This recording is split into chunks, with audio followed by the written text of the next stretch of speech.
Il y a un peu plus d'1 an, j'ai commencé à mettre en place un projet de documentaire en Asie du Sud-Est sur le thème du volontariat.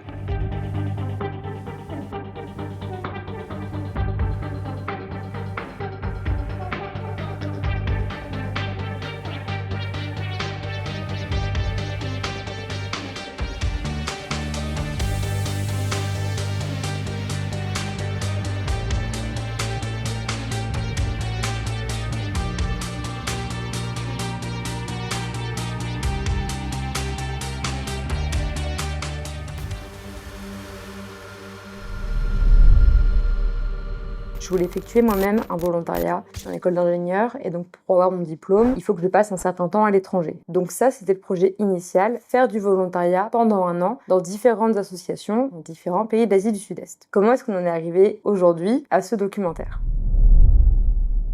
Assez rapidement, en fait, en faisant des recherches sur des assos qui pouvaient m'intéresser, j'ai commencé à avoir un nombre d'offres payants indécents, avec des prix indécents. Et je me suis dit, mais je peux pas aller dépenser 2000 € pour passer 1 mois, 2 mois, 3 mois maximum dans un endroit et travailler. Donc je commence à me renseigner. C'est quoi ce type d'offre? C'est quoi le travail que tu vas faire? Pendant combien de temps? Dans quels endroits? Et en fait, plus je me renseigne, plus je commence à tomber sur un terme qui revient, le volontourisme.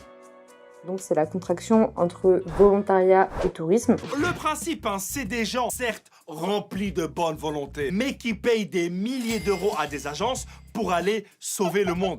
C'est un terme qui est de plus en plus connu aujourd'hui, notamment via France Volontaire, qui dénonce ce phénomène de volontariat et de tourisme. On peut tomber sur des associations ou des entreprises qui sont plus intéressées par effectivement vous vendre des séjours payants à des prix exorbitants et on peut avoir une grande déception en arrivant sur le terrain, en arrivant avec des aspirations très importantes, l'envie d'aider, l'envie de contribuer, et on se rend compte sur le terrain qu'en fait la mission qu'on est en train d'effectuer, au mieux il n'y a aucun impact et au pire on peut même faire du mal et avoir des effets néfastes sur la communauté d'accueil.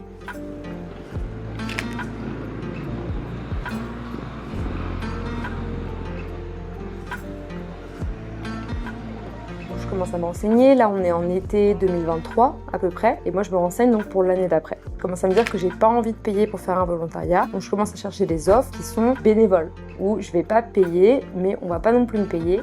Je trouve une plateforme en ligne qui met en lien des gens qui veulent faire la même chose que moi, avec des associations ou avec des particuliers dont les profils sont vérifiés, pour effectuer cet échange de travail contre une chambre et un repas. Et donc je trouve plein d'offres vraiment sympas. Tu peux travailler dans des auberges de jeunesse, tu peux travailler dans la protection animale, tu peux travailler pour nettoyer des plages. Il y a énormément de types de travail possibles, mais la majorité, la très grande majorité des offres que je trouve, c'est pour travailler avec des enfants. T'as des agences qui te demandent 2000 € pour passer 15 jours à soigner des lépreux au Ghana ou à donner cours d'anglais à des petits Vietnamiens. Et tout ça à partir de 16 ans. Et attends, 16 ans 16 ans et sans aucune qualification? Moi j'ai pris mal parce qu'ils sont limite meilleurs en orthographe en anglais que moi. Quand j'ai commencé à émettre des critiques sur ce type de volontariat, on m'a dit c'est mieux que rien, au moins on apporte une aide, au moins ces enfants ont des professeurs, au moins. Le truc c'est que parfois, rien faire c'est mieux qu'aider. En France, jamais on accepterait que nos enfants à l'école aient des professeurs qui changent toutes les 3 semaines, avec des programmes scolaires inexistants, et surtout des professeurs qui ne vérifient absolument pas les diplômes, ni le casier judiciaire. Et ça m'amène à la vraie raison de mon projet. Plus j'avance sur mes recherches et plus je tombe sur des articles qui parlent d'arnaque, mais aussi qui parlent de maltraitance des locaux, et plus particulièrement de maltraitance des enfants. Au Cambodge, par exemple, plus de 80% des orphelins auraient au moins un parent en vie. Et ce phénomène, il s'explique avec la montée du volontariat et du tourisme dans le pays.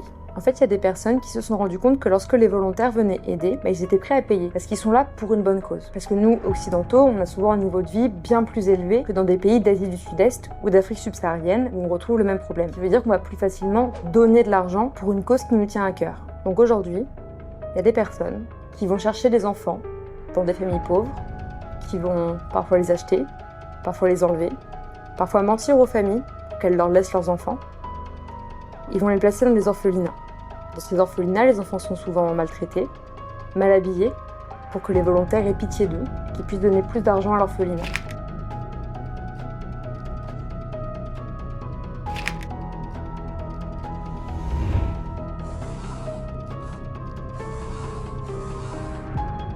vérité, c'est que ces enfants, ils sont là pour jouer un rôle. C'est les victimes d'un système qui, aujourd'hui, utilise le volontariat comme un business.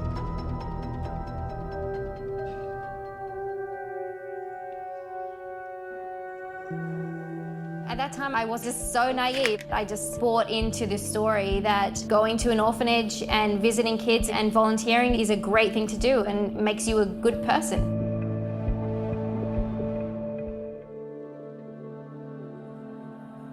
After my father died, my mother, she is alone and there is not a lot of job for her to do.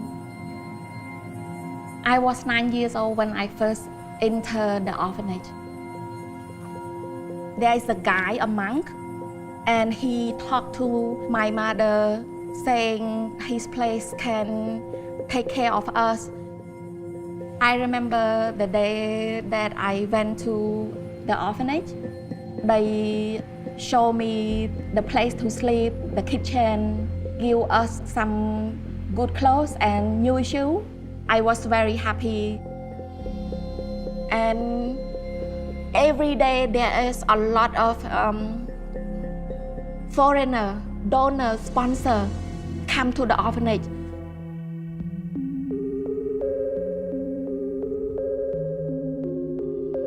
Ces enfants, ils peuvent être frappés, ils peuvent être mal nourris, dans le pire des cas, ils peuvent être violés. Au Népal, un adolescent de 15 ans dans un orphelinat a été violé par un Canadien parce que personne ne surveillait ce que les volontaires ou les touristes faisaient avec les enfants.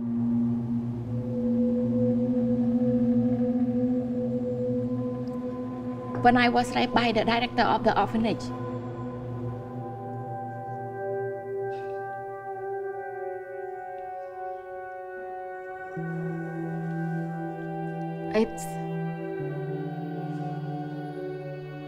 it was so tragic for me, and I was so scared, and I feel like I live in a horrifying, like tight, very tight place that I can't go anywhere. I always hide myself to get away from the director. Sometimes I wear a lot of pants so that should be protect me, but it's not.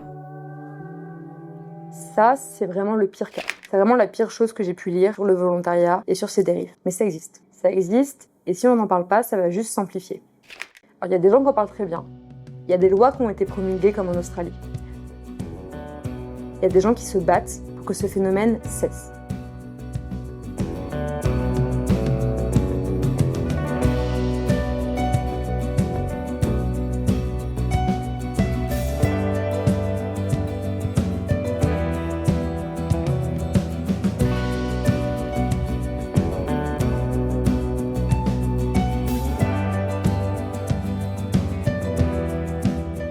Donc dites-vous que moi, là, du haut de mes 21 ans, je lis tout ça. J'ai plus très envie de faire du volontariat à ce moment-là, parce que je me vois pas faire un volontariat en sachant qu'il y a tout ça qui se passe à côté. Je suis personne, je suis pas avocate, je suis pas journaliste, je suis juste en école d'ingénieur, j'ai même pas fini mes études, je suis pas encore diplômée. Mais j'ai ce problème sous les yeux et je me dis, je veux pas que mes amis, je veux pas que ma famille, je veux pas que n'importe qui fasse ce genre d'erreur juste parce qu'on n'est pas au courant en fait. Parce qu'on n'a pas été assez sensibilisé, parce qu'on n'a pas été assez curieux parfois pour se poser la question de est-ce que ce volontariat que je veux le faire pour moi ou je veux le faire pour aider? Est-ce que ce volontariat, il a vraiment une cause derrière qui mérite que je vienne?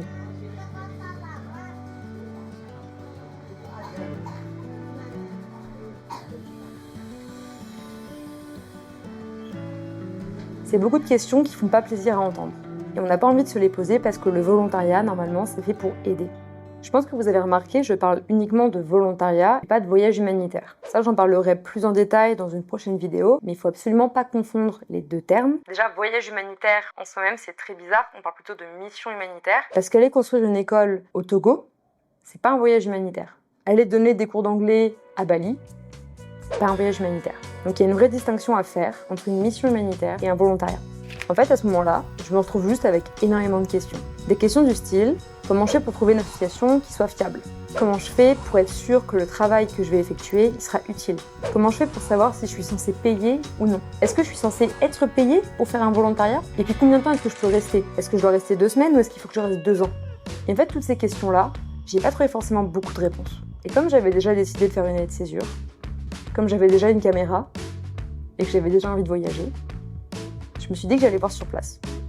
Je sillonne plusieurs pays d'Asie du Sud-Est en suivant des associations pour essayer de répondre à ces questions, pour essayer de comprendre comment faire du volontariat aujourd'hui. Je me suis aussi donné une autre mission, c'est de faire un plus petit documentaire par pays où je vais aller. C'est déjà d'une part pour me tenir à jour dans ce que j'ai pu filmer, dans les problématiques que j'ai pu relever, les personnes que j'ai pu rencontrer. Un pays, c'est un contexte, c'est aussi des associations particulières que je suis allée voir.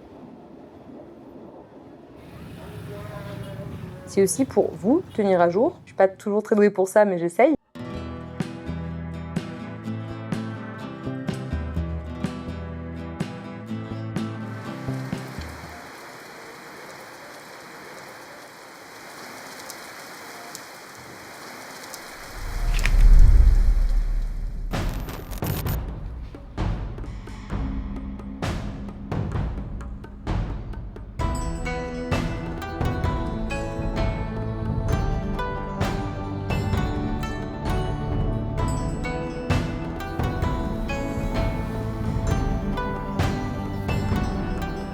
Pour l'instant, je pense rentrer en mai 2025 en France. J'ai fait pour l'instant donc les Philippines et l'Indonésie. Je vais bientôt partir pour le Vietnam et je ferai aussi le Cambodge. Au départ, je pensais faire beaucoup plus de pays. Je m'étais même dit, tu pars 8 mois, tu peux faire 1 mois par pays. Et très très vite, dès les Philippines, qui a été mon premier pays, je me suis rendu compte que ça marcherait pas du tout. Parce que si j'ai pris une année de césure, c'est justement pour avoir le temps d'être sur place. Parce que chaque pays a sa culture. Donc je peux pas simplement dire le volontariat en Asie du Sud-Est. C'est le volontariat dans tel pays, dans telle région du pays, selon telle personne, dans tel contexte. Donc je prends plus de temps dans chaque pays et c'est pour ça que je pense en faire entre guillemets seulement 4, ce qui est déjà pas mal, franchement.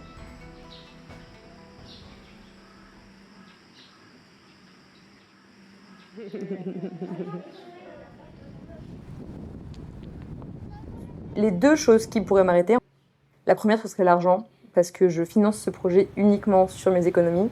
Et voyager, ça coûte cher, se nourrir, ça coûte cher, mon matériel coûte cher. En ce moment, je suis en train de regarder pour acheter un nouvel ordinateur. Le mien m'a un petit peu lâché.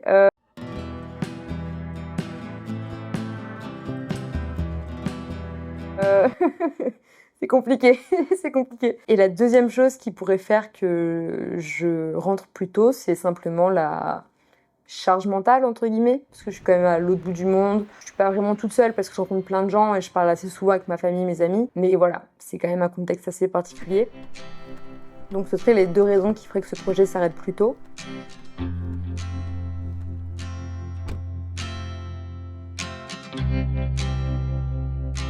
Au moment où je me dis je vais partir et je vais faire ce documentaire sur plusieurs mois en Asie du Sud-Est, je me pose pas la question de savoir si j'ai les compétences ou pas. Dans le sens où pour moi, personne n'était en train de faire ce projet et j'avais pas connaissance de quelqu'un qui voulait le faire. Ce que je me suis dit, je veux les réponses à ces questions maintenant. Et même si j'ai pas tout à fait les compétences, même pas du tout les compétences qu'un journaliste aurait, même si je suis encore en train d'apprendre à chaque fois que je fais une interview, à chaque fois que je me déplace avec ma caméra et que je filme, j'apprends en continu. Je préférais agir et faire ce projet plutôt que de rester chez moi et de continuer à me poser ces questions-là sans forcément trouver de réponse.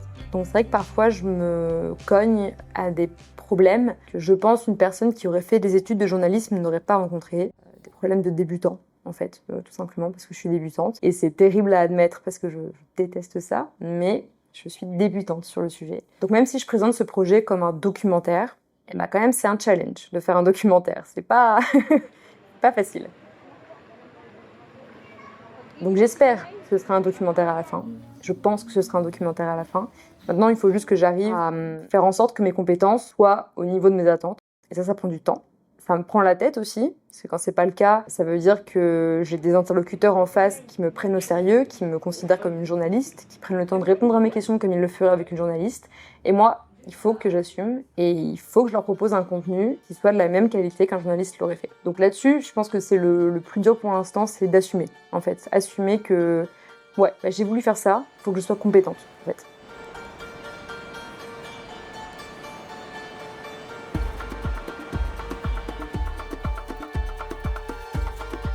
Dans tous les cas, du moment où je rentre jusqu'en septembre, j'ai un documentaire à faire. Parce que je vais le faire.